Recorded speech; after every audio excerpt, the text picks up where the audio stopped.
Perkenalkan, nama saya Wilson Christopher Wahyu Immanuel, NIM saya 050283523. Saya dari UPBJJ Malang. Di sini saya akan mengerjakan tugas 1 basis data. Tugas 1, contoh kasus.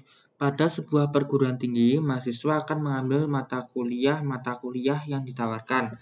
Setiap dapat mahasiswa minimal 1, namun dapat mengambil beberapa mata kuliah dalam satu semester. Setiap mata kuliah hanya bisa diajar oleh satu orang dosen, dan setiap dosen dapat mengampu atau mengajar minimal satu mata kuliah. Tugas 1 Anda adalah, dari kasus tersebut, buatlah entitas relationship diagram ERD dengan tahap atau langkah yang sesuai panduan. Lakukan setiap tahap praktikum dengan mengacu pada panduan praktikum yang tersedia dalam e-learning dan BMP MSIM 4206. Sebelum saya mengerjakan, di sini adalah simbol-simbol dan juga keterangannya, seperti entity, relationship, dan atribut. Di sini sudah ada penjelasan. Oke. Berdasarkan contoh kasus di atas, maka dilakukan tahap-tahap pembuatan ERD sebagai berikut. Pertama, saya akan mengidentifikasi dan menetapkan seluruh entitas yang terkait.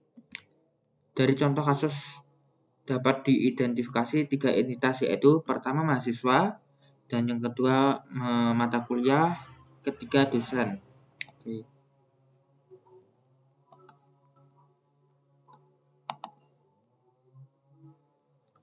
Pertama mahasiswa.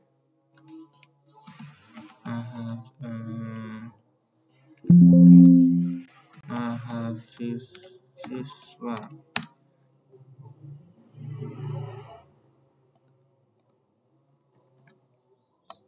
Dan mahasiswa, dua mata kuliah. Ketiga tadi dosen.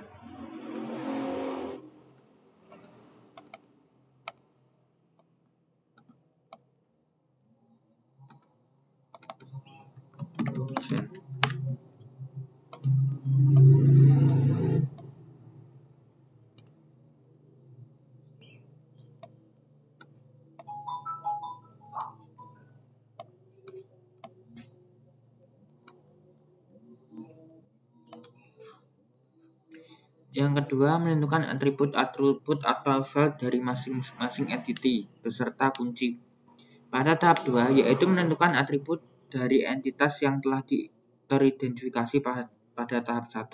Dalam kasus tidak dijelaskan atribut setiap entity secara rinci. Jika kasus tersebut menyebutkan secara rinci atribut yang terjadi, maka atribut tersebut harus dituliskan sesuai dengan penjelasan kasus. Namun, jika kasus tersebut tidak menyebutkan, maka Anda dapat menentukan secara intuisi atau penalaran yang terjadi dalam kehidupan sehari-hari, seperti contoh berikut. Mahasiswa memiliki atribut NIM dan juga nama mahasiswa. Mata kuliah memiliki atribut kode MK dan nama mata kuliah. Dosen memiliki atribut NID, nomor induk dosen, dan juga nama dosen. Oke. Kita tambah atribut.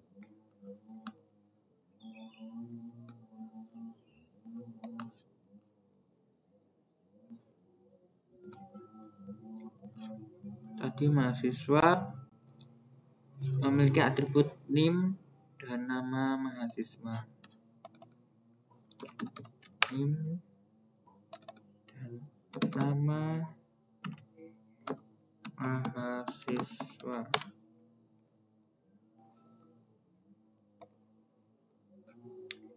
Mata kuliah memiliki atribut kode MK dan nama mata kuliah. Kode MK,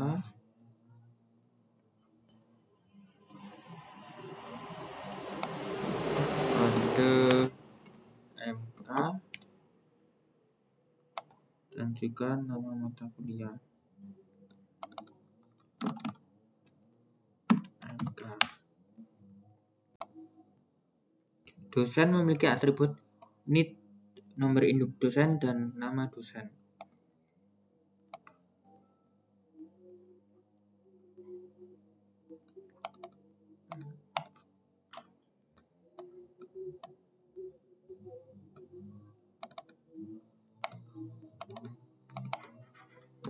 NIT dan juga nama dosen.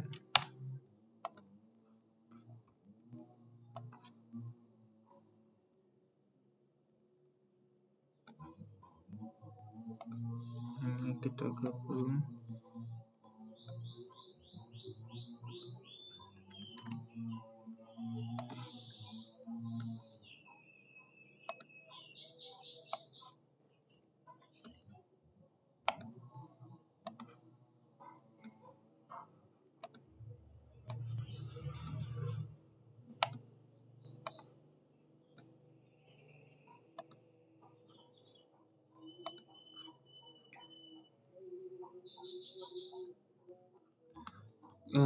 Langkah ketiga, mengidentifikasi dan menetapkan seluruh himpunan relasi di antara himpunan-himpunan entiti yang ada beserta kunci tamu atau Forgen key.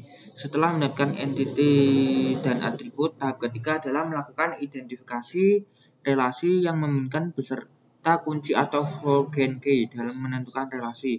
Salah satu cara untuk memudahkan adalah dengan membuat matriks relasi antara setiap matriks. Sebagai contoh matriks relasi adalah sebagai berikut. Tabel 3.12, tabel ini merupakan tabel matriks relasi yang memungkinkan antara setiap entiti. Cara membaca relasi tersebut adalah bisa dari ke kiri ke kanan.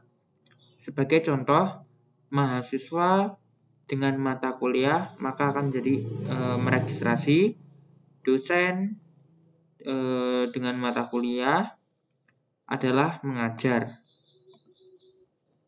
Oke, kita coba kita tambahkan relationship.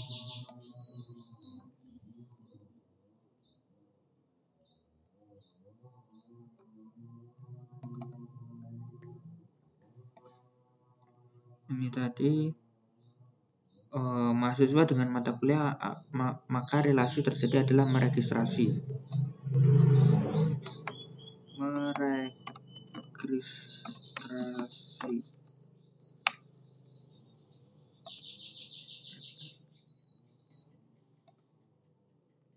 Dosen dengan mata kuliah adalah mengajar.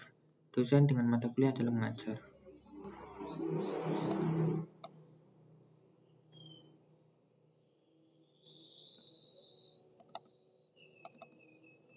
Mengajar.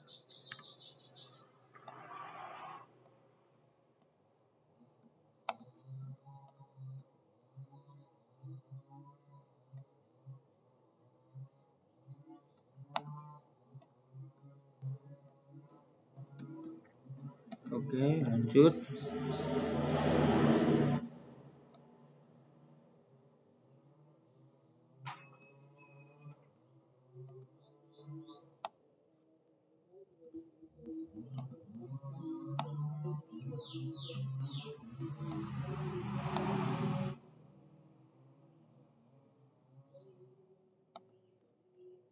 Oke. Lanjut nomor 4.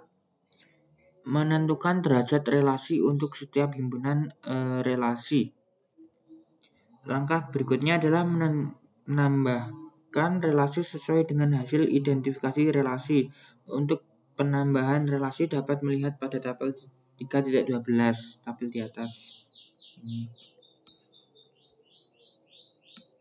Berikut adalah sesuai dengan tahap keempat, yaitu menambahkan derajat kardinalitas. Dalam penambahan derajat kardinalitas, Anda harus memahami kasus antara entiti. Apakah antara entiti tersebut satu ke satu, satu ke banyak, atau banyak ke banyak. Untuk mendeteksi relasi derajat kardinalitas. Perhatikan ringkasan dari kasus sebagai berikut. Kasus sebagai tersebut. Banyak mahasiswa meregistrasi banyak mata kuliah. Banyak mahasiswa meregistrasi banyak mata kuliah. Banyak dosen mengajar minimal 1 mata kuliah. Sehingga dari ringkasan kasus tersebut terbentuk derajat kardinalitas sebagai berikut. Mahasiswa dengan mata kuliah adalah MN, banyak ke banyak. Dosen dengan mata kuliah adalah 1N, 1 ke banyak. Ini kita hapus dulu. Kita ganti ke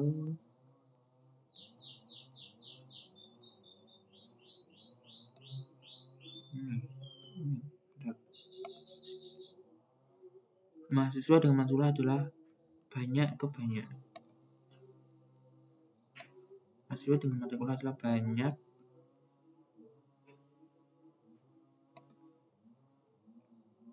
ke banyak.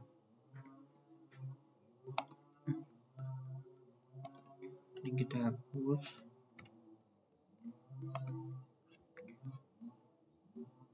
Sehingga dari ringkasan tersebut derajat kardinalitas sebagai berikut. Dosen dengan mata kuliah 1 ke banyak. 1 ke banyak. Dosen dengan mata kuliah ini 1.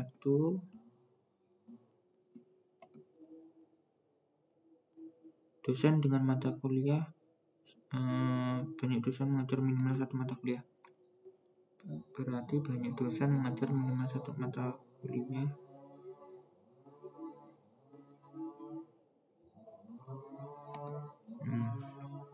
Ini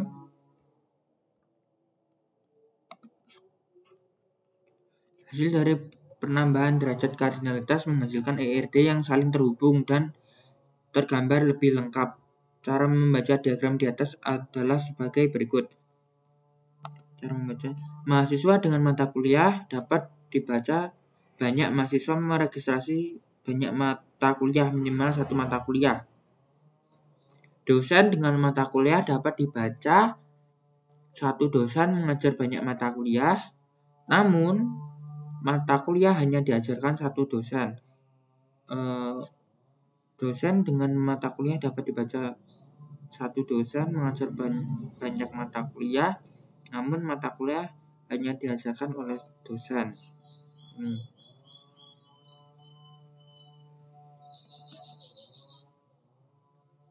Melengkapi himpunan entitas dan himpunan relasi dengan yang kelima, melengkapi himpunan entitas dan himpunan relasi dengan atribut-atribut deskriptif non-K.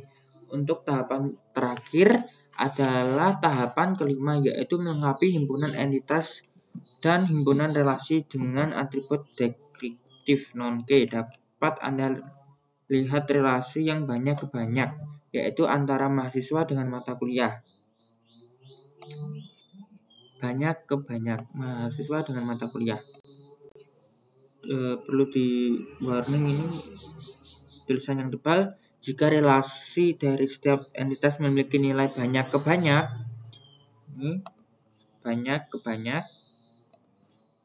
maka relasi tersebut berubah menjadi sebuah entity dan atributnya adalah primary key dari setiap entity yang terhubung. Oke, kita coba.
hubung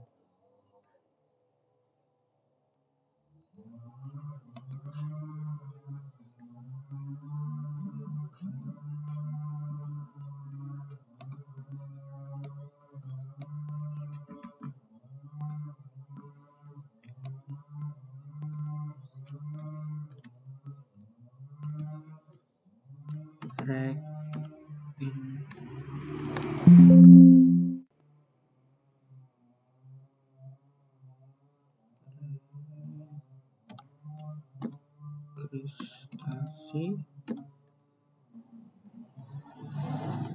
NK.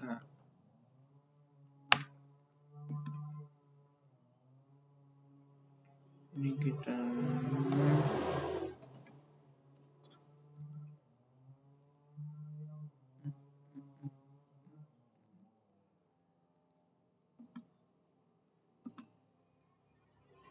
ini dan juga kode mata kuliah, kode MK.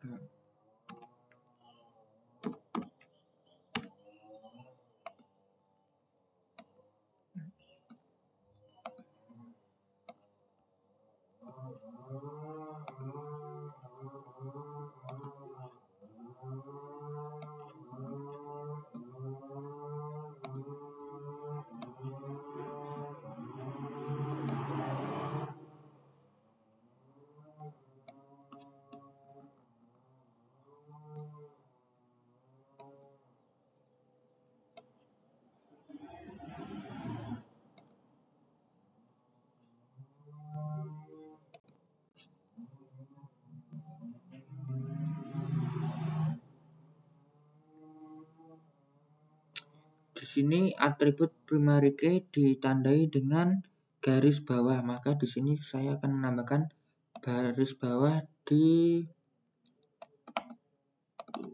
name, garis bawah, mana garis bawah?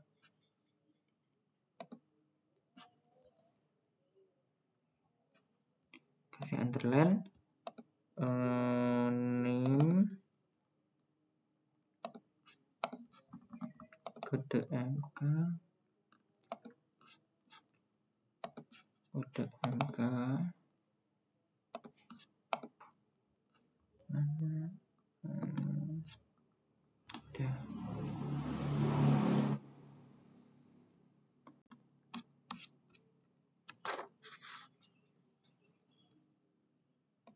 Maka hasil akhir dari tugas ini adalah sebagai berikut. Oh, ini salah, ini belum diganti. Ini diganti dengan diregistrasi.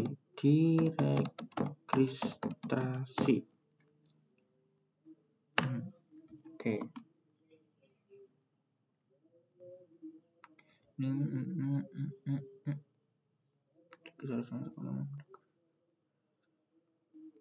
Oke. Untuk hasil akhir dari tugas 1 adalah seperti berikut.